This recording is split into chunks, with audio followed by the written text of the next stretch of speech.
உன் மனைவி. உன் கிணற்றிலுள்ள தண்ணீரையும் உன் துறவில் ஊறுகிற ஜலத்தையும் பானம் பண்ணு. உன் ஊற்றுக்கள் வெளியிலும் உன் வாய்க்கால்கள் வீதியிலும் பாய்வதாக. அவைகள் அந்நியருக்கும் உரியவைகளாயிராமல் உனக்கே உரியவைகளாயிருப்பதாக. உன் ஊற்றுக்கண் ஆசீர்வதிக்கப்படுவதாக. உன் இளவயதின் மனைவியோட மகிழ்ந்திரு. அவளே நேசிக்கப்படத்தக்க பெண்மானும் அழகான வரையாடும் போல் இருப்பாளாக. அவளுடைய ஸ்தனங்களே எப்பொழுதும் உன்னை திருப்தி செய்வதாக. அவளுடைய நேசத்தால் நீ எப்பொழுதும் மயங்கி இருப்பாயாக. என் மகனே, நீ பரஸ்திரியின் மேல் மயங்கித் திரிந்து அந்நிய ஸ்திரியின் மார்பை தழுவ வேண்டியதென்ன? வேசித்தனத்திற்கும் விபசாரத்திற்கும் விரோதமான எச்சரிப்பு இதுவரையிலும் ஏராளமாய் சொல்லப்பட்டிருக்கிறது. இந்த பாவங்களில் சிக்கிக் கொள்ளாதவாறு நம்மை எவ்வாறு காத்துக்கொள்ள வேண்டும் என்னும் ஆலோசனைகளும் புத்திமதிகளும் இங்கு விரிவாக விவரிக்கப்பட்டிருக்கிறது. நம்முடைய திருமண வாழ்க்கையை நாம் கனம் பண்ண வேண்டும். முறைப்படி திருமணம் செய்து கொண்டு அந்த குடும்ப வாழ்க்கையில் நாம் சந்தோஷமும் ஆறுதலும் பெற வேண்டும்.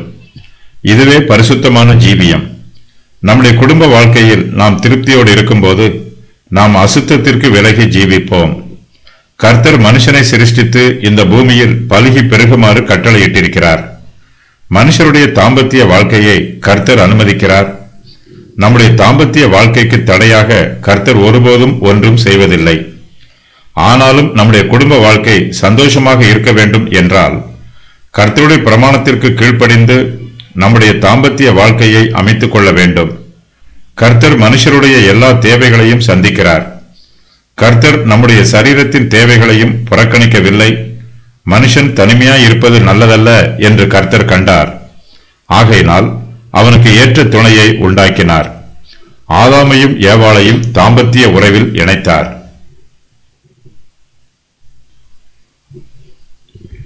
கர்த்தர் ஏதேன் தோட்டத்திலே ஆதாமையும் ஏவாளையும் கொண்டு வந்து தோட்டத்தில் உள்ள சகல விருட்சத்தின் கனிகளையும் புசிக்கலாம் என்றும், ஆனாலும் நன்மை தீமை அறியத்தக்க விருட்சத்தின் கனியை புசிக்க வேண்டாம் என்றும் கட்டளையிட்டார். இந்த கட்டளை விருட்சத்தின் கனியை பற்றி கொடுக்கப்பட்டிருக்கிறது. நம்முடைய தாம்பத்திய வாழ்வில் கர்த்தர் வேறு விதமான கட்டளையை கொடுத்திருக்கிறார். இந்த தோட்டத்தில் உள்ள எல்லா கனியையும் புசிக்க கூடாது என்றும், கர்த்தர் அனுமதிக்கிற ஒரே ஒரு விருட்சத்தின் கனியை மாத்திரமே புசிக்க வேண்டும் என்பதும் கர்த்தர் நம்முடைய தாம்பத்திய உறவுக்கு கொடுத்திருக்கிற கட்டளை. இந்த பிரபஞ்சத்தில் ஏராளமான புருஷரும் ஏராளமான ஸ்திரீகளும் இருக்கிறார்கள். கர்த்தர் ஒவ்வொரு புருஷனுக்கும் அவனுக்குரிய ஸ்திரீயை நியமித்திருக்கிறார். அந்த ஸ்திரீ மாத்திரமே அவனுக்கு உரியவள். புருஷன் அந்த ஸ்திரீயோடு மாத்திரமே தன்னுடைய தாம்பத்திய உறவை வைத்துக் கொள்ள வேண்டும். வேறு எந்த ஸ்திரீயின் மீதும் ஆசைப்படக்கூடாது. ஏதேன் தோட்டத்திலே கர்த்தர் ஒரு விருட்சத்தின் கனியை மாத்திரம் தடை பண்ணினார். நம்முடைய தாம்பத்திய உறவிலோ ஒரு விருட்சத்தின் கனியை தவிர மற்ற எல்லா விருட்சங்களின் கனிகளையும் கர்த்தர் மனுஷனுக்கு தடை பண்ணி இருக்கிறார். கர்த்தர் தனக்கு நியமித்திருக்கிற கனியை மனுஷன் தாராளமாய் புசிக்கலாம். அதன் அழகை பார்த்து ரசிக்கலாம். அந்த கனியை சுவைக்கலாம். இந்த கனி தவிர மனுஷன் வேறு எந்த கனியின் மீதும் ஆசைப்படக்கூடாது. கர்த்தர் மனுஷனுக்கு எல்லா கனியையும் தடை பண்ணி அவனை பசியோடு விட்டுவிடவில்லை.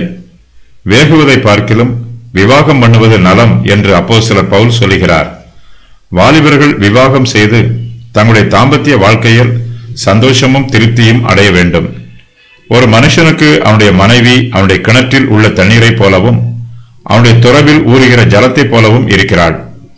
அவன் அந்த தண்ணீரை மாத்திரமே பானம் பண்ண வேண்டும். நம்முடைய ஊற்றுக்கண் ஆசீர்வதிக்கப்பட்டிருக்க வேண்டும். இதற்காக நம்முடைய இளவயதின் மனைவியோடு மகிழ்ந்திருக்க வேண்டும். திருமணம் செய்து கொள்கிற புருஷன் தன்னுடைய மனைவியோடு சந்தோஷமாய் குடும்பம் நடத்த வேண்டும். அவள் மீது மிகுந்த அன்பும் அக்கறையும் காண்பிக்க வேண்டும். தேவன் தம்முடைய கிருபையினால் இந்த ஸ்திரியை தனக்கு மனைவியாக கொடுத்திருக்கிறார் என்று விசுவாசித்து புருஷன் தன் மனைவியை அன்பாய் நேசிக்க வேண்டும். நம்முடைய மனைவி கர்த்தர் நமக்கு கொடுத்திருக்கிற ஈவு. நம்முடைய சரீரத்தின் தேவைகளை அறிந்து கர்த்தர் நம்முடைய மனைவியை நமக்கு பராமரிப்பாக கொடுத்திருக்கிறார். அவளே நம்முடைய ஊற்று கண்ணாக இருக்கிறாள். அவள் ஆசீர்வதிக்கப்பட்டிருக்க வேண்டும். நாம் நம்முடைய மனைவியின் இடத்தில் சந்தோஷமாய் இருக்க வேண்டும். அவள் ஆசீர்வதிக்கப்பட்டவள் என்னும் நினைப்பு நம்முடைய இருதயத்திற்குள் எப்போதும் நிரம்பி இருக்க வேண்டும். நம்முடைய மனைவியை நாம் ஆசீர்வதிக்க வேண்டும்.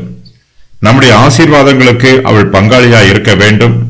நாம் அவளுக்காக அனுதினமும் ஜெபம் பண்ண வேண்டும்.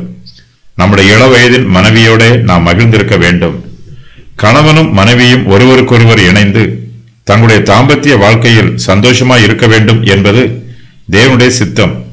புருஷனும் மனைவியும் தங்கள் திருமண உடன்படிக்கையை காத்துக்கொள்ள வேண்டும். கர்த்தரே தங்களை குடும்ப வாழ்க்கையில் இணைத்திருக்கிறார் என்பதை புருஷனும் மனைவியும் எப்போதும் நினைவு கூற வேண்டும். கர்த்தர் இணைத்ததை மனுஷன் பிரித்து விடக்கூடாது. உன் மனைவியே நேசிக்கப்படத்தக்க பெண்மானும் அழகான வரையாடும் போல் இருப்பாளாக. அவருடைய ஸ்தலங்களே எப்பொழுதும் உன்னை திருப்தி செய்வதாக.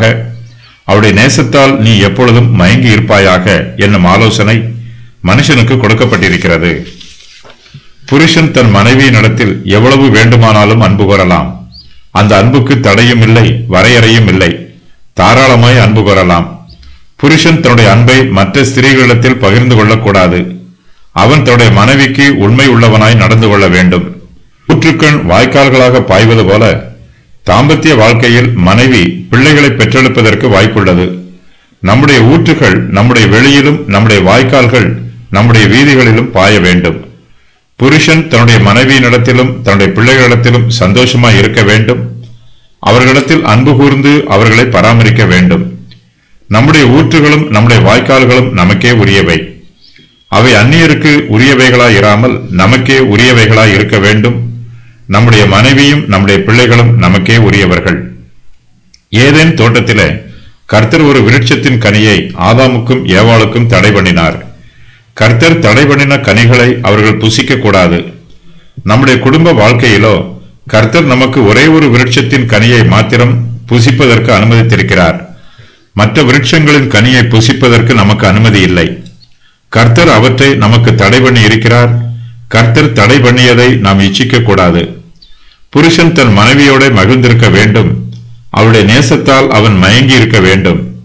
புருஷன் தன்னுடைய மனைவியை விட்டுவிட்டு பரஸ்திரியின் மேல் மயங்கி திரியக்கூடாது.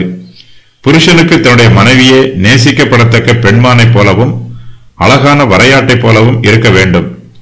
ஒரு பரஸ்திரியை தன்னுடைய பெண்மான் என்றோ தன்னுடைய வரையாடு என்றோ நினைத்து அவள் மேல் மயங்கிவிடக்கூடாது. நம்முடைய மனைவியின் ஸ்தனங்களே எப்பொழுதும் நம்மை திருப்தி செய்ய வேண்டும். நாம் அந்நிய ஸ்திரீயின் மார்பை தழுவ வேண்டிய அவசியம் இல்லை. நம்முடைய குடும்ப வாழ்க்கையிலும் தேவனுடைய பிரமாணத்திற்கு கீழ்ப்படிந்து ஜீவிக்கும் போது நம்முடைய குடும்பத்தில் சந்தோஷமும் சமாதானமும் தேவனுடைய ஆசீர்வாதமும் நிரம்பி இருக்கும்.